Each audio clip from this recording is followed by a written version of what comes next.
Bonjour à tous, je m'appelle Julien Lucher et je vais vous raconter l'histoire de l'Institut français de Naples, il Grenoble. L'Institut français de Naples est un établissement né en 1919, dont la mission est d'entretenir des relations culturelles et linguistiques entre l'Italie méridionale et la France. Intégré au réseau culturel de la diplomatie française en Italie et dépendant du ministère des Affaires étrangères français. Situé quartier Chiaia, il abrite une bibliothèque médiatique, l'école française Alexandre Dumas, les centres de recherche archéologique de Jean Bérat et les bureaux du consulat français. C'est le premier institut français de l'Italie méridionale.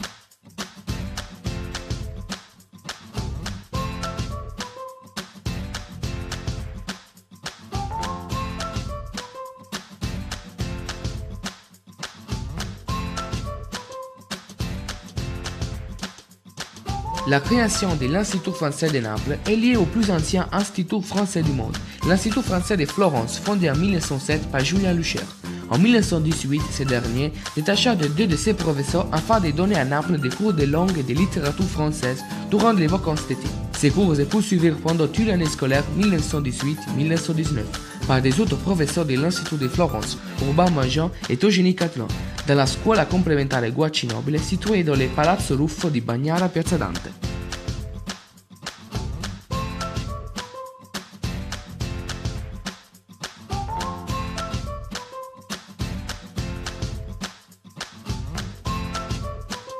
La faculté des lettres de Grenoble chargea alors le musicologue Paul-Marie Masson, à l'époque également professeur à l'Institut de Florence, de fonder un institut français à Naples.